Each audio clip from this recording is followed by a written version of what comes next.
Tapi kita banyak menampilkan shot-shot yang berdasarkan film-film terkenal sih. Contohnya kalau kalian misalkan nonton trailer pertama, itu scene motor itu kan terinspirasi dari Fallen Angel-nya Wong Kar-wai. Saya ceritakan nih.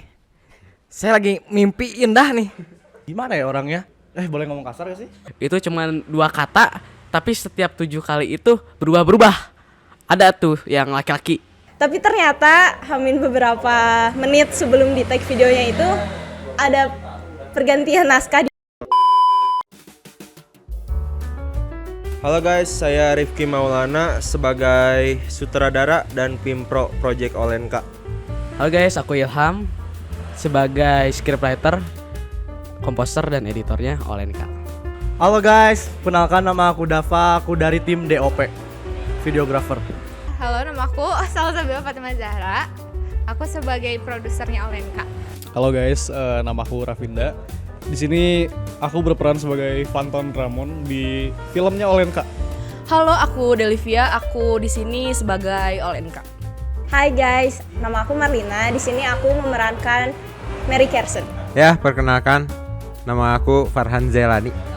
Perkenalkan, nama saya Muhammad Fahrian. Kita dari mana? Sosial Tresta Production. Ya. Dah. Sebagai apa ya? The best transportation in the world. Yap. Dan apa sih? The best soundman in the movie. Ya. Boleh. Film Olenka bercerita tentang seorang Fanton Drummond yang mencari arti hidupnya, dan juga ada karakter-karakter lain yang mengisi dan juga terlibat dalam proses dia mencari jati diri. Tentang apa sih, Yan? Ceritakan. Olenka tuh tentang sebuah hubungan seseorang bernama Fanton dan Olenka yang dilihat sepertinya tidak baik ya. Jadi Fanton mencari sebuah pelarian kepada wanita lain. Ya, namun ya gitu deh. Pokoknya dua-duanya gagal deh kayaknya. Apalagi Yan? Film Olenka itu berceritakan tentang laki-laki yang gimana ya orangnya? Boleh ngomong kasar gak sih? Tuh. Boleh ngomong kasar? Udah tuh. Kesulitannya yaitu adalah saya harus jadi anak depresi di sini. Soalnya beda jauh banget gitu. Aku kan namanya ceria gitu kan. Gak pernah depresi gitu. Jadi sulit lah untuk memerankannya gitu.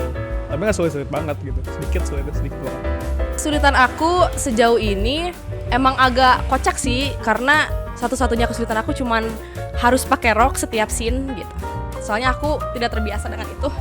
Jadi harus latihan gitu sebelum take. Latihannya tuh bukan latihan naskah, bukan latihan apa, tapi latihan memakai roknya gitu. Sejauh ini aku nggak menemukan kesulitannya sih, karena aku dan Mary Kersen itu nggak jauh berbeda. Tentunya kalau sama penulis naskah tuh Bicara, komunikasi sih. banyak ngobrol berdua tentang cerita ini arahnya kemana, dan ide aku untuk visualisasinya gimana terhadap tafsiran kita masing-masing dan menemukan titik tengah.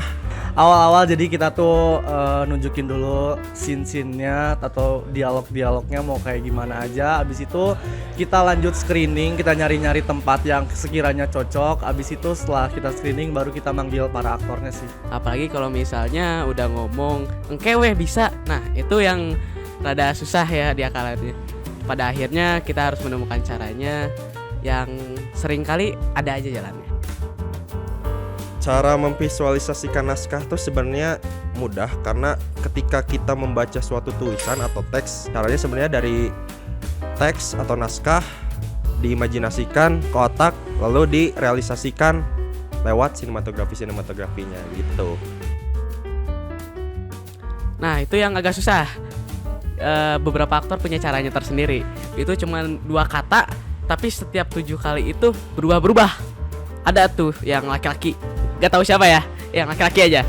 Kalau yang buat cewek-cewek mungkin udah punya kesadaran sendiri, setidaknya ngebaca naskahnya di rumah, mungkin ada latihannya. Jadi sebenarnya tidak ada masalah. Sebenarnya kalau persamaan sih nggak ada ya. Soalnya aku emang anaknya tuh emang tidak depresi kayak Fanton. Berbanding jauh lah sama Fantonnya gitu. Gitu sih. Nggak ada persamaan sebenarnya. Kalau menurut aku ya, kesamaan aku sama Olenka tuh kita sama-sama cheerful dan kita punya prinsip don't let them know your next move gitu. Oke, jadi sebenarnya Marlina dan Mary Carson itu memiliki kisah yang nggak jauh beda, bisa dibilang seperti itu. Jadi dalam aku memasukkan tokoh si Mary Carson ke dalam diri aku itu nggak terlalu sulit. Kenapa terpikir awalnya project ini adalah project tugas bahasa Indonesia, dan kebetulan kelompok saya ditugaskan untuk membaca buku Olenka. Dan ketika selesai membaca buku Olenka tersebut, saya berpikir bahwa terdapat peluang untuk ekspansi ke arah visualisasi. Kalau film tentunya yang jadi khusus tuh nggak ada, tapi kita banyak menampilkan shot-shot yang berdasarkan film-film terkenal sih. Contohnya kalau kalian misalkan nonton trailer pertama, itu scene motor itu kan terinspirasi dari Fallen Angel-nya Wong Kar-wai. Sebenarnya nggak ada inspirasi dari buku ya, tapi inspirasinya dari pengalaman-pengalaman hidup dan cerita-cerita orang lain gitu. Kayak misalnya pengalaman aku sendiri memang kayaknya pernah ngerasain di titik itu. Kalau pembuatan aku sendiri, aku ngambil inspirasinya dari film-filmnya Kimi no Na wa, khususnya dari Ren Whip sendiri. Kalau misalnya dalam pembuatan musik sendiri, waktu aku ngebuat, itu perasaan aku aja yang berbicara. Jadi kalian bisa tafsirkan sendiri. Hal terberat selama menulis naskah berganti-ganti. Ada naskah ngedadak, ada perubahan naskah dari director 20 menit sebelum syuting, itu yang sangat melelahkan sekali. Dan itu benar-benar ngedadak bener, dan konsepnya 180 derajat dari naskah yang saya buat. Itu agak rese, tapi aktor dan aku sendiri yang scriptwriternya bisa menjalaninya, dan hasilnya ternyata lebih bagus. Scene yang paling sulit itu scene yang motor.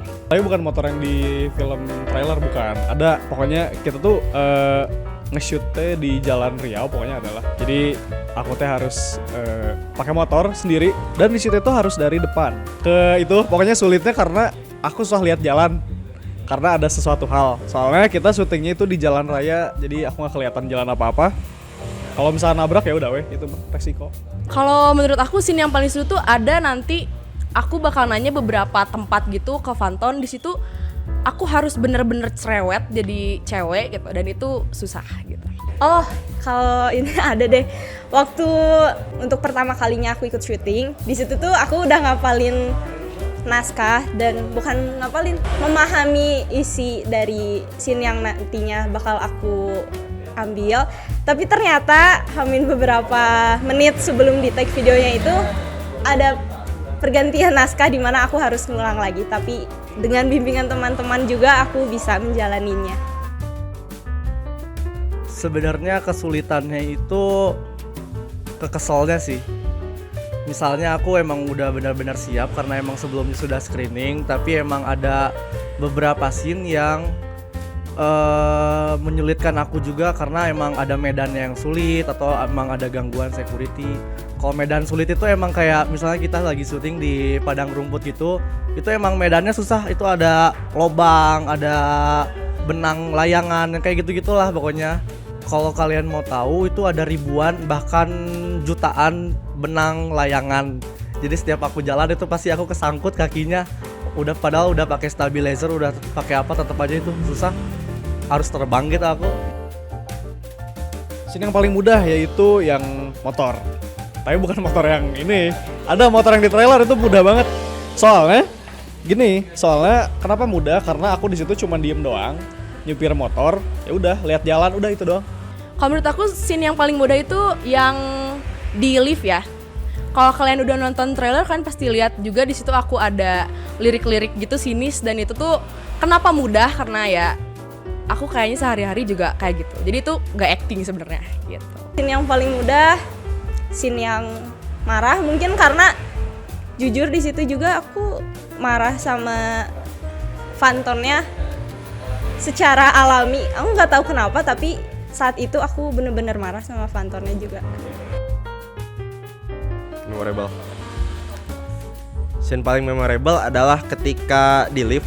Scene liftnya tuh yang keluar dari lift gitu, tapi si aktornya itu malah ke bawah-bawah gitu. screening, kita udah siap, udah tag, ternyata aktornya ketarik. Ah, kamu udah anjing.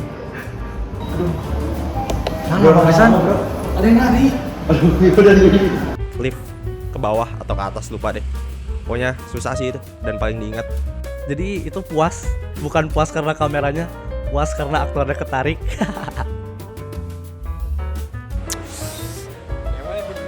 Ada tuh. Kita nih subuh-subuh nih.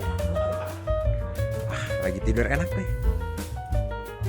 Itu Farhan, si Obos. Butuh asupan si Obos. Kita lagi tidur itu sebelah kita si Rapinda. Itu udah kesel ya. Terus dia saking mungkin sakau ya. Dia turun gunung jam 3 subuh. Pakai jaket 3 lapis kayaknya teh. Karena susah banget nge-handle tim tuh, jadi aku kebanyakan marah-marah dan beristighfar. Cara aku bekerja atau handle tim itu selalu ngingetin mereka buat bangun lebih pagi. Itu adalah masalah yang benar-benar paling besar. Sering banget anak-anak tim atau kelas itu terlambat dalam kegiatan. Bu manajer dong. Saya ceritakan nih. Saya lagi mimpi indah nih. Ya ampun, di sini saya salah. Lagi mimpi indah nih. Tiba-tiba ada telepon. Tuh, rasanya itu mengganggu banget. Apalagi Han. Ya sih aku juga lagi mandi, dia teleponin. Tadi pagi sih tepatnya.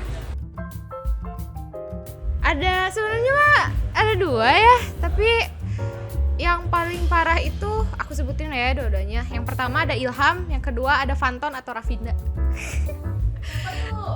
Kenapa? Karena mereka yang paling sering banget telat, sering banyak alasan, begitu. Tah, biasanya Fahrian sih itu mah. Kesulitan ya. Untuk kesulitan tuh nggak terlalu banyak sih, soalnya kita juga sebagai transportasi hanya menuruti perintah. Kesulitannya tuh apa ya? Untuk bensin sih, bensin ya. Bensin tuh rasanya terkuras banget, apalagi bensin kan sekarang lagi naiknya tuh berapa persen lah itu gara-gara perang dunia itu. Kacau. Ukraina.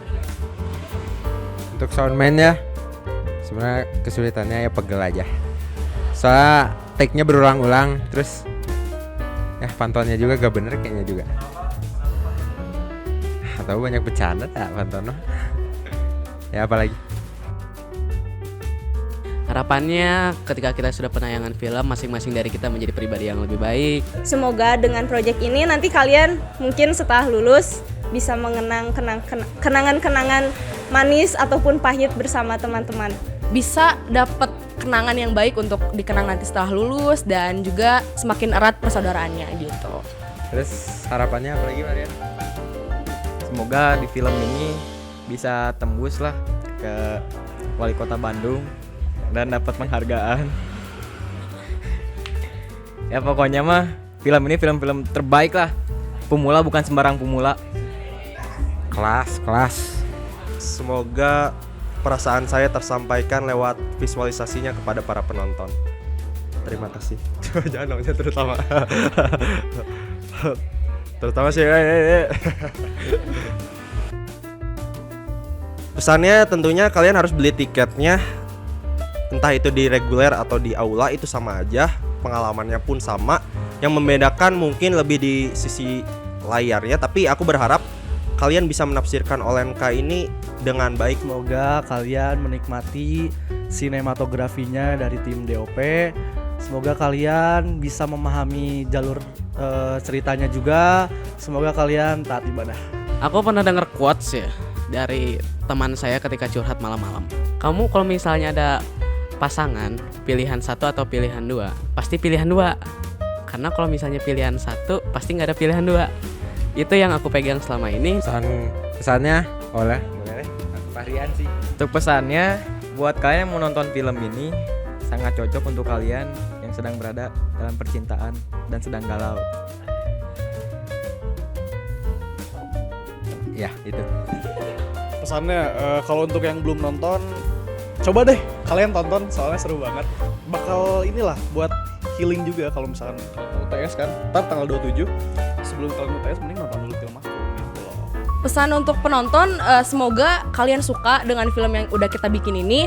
Aku juga harap kalian juga bisa memaknai film ini dengan baik. Dan juga kalian bisa ngerti alur cerita yang kita kasih sama kalian. Jangan lupa nonton Olenka, boleh deh. 1, 2, 3. Jangan lupa nonton Olenka tanggal berapa? Tanggal 27 Februari 2000 berapa? 2003. 2023 dong. 2023 dong. 2023. Jangan lupa tonton Olenka pada tanggal 27 Februari 2003 eksklusif di SMA. Jangan lupa nonton Olenka Tanggal 27 Februari. 2023. Eksklusif hanya di SMAN Negeri 15 Bandung. See you guys. See you guys. See you. Hah? Oke.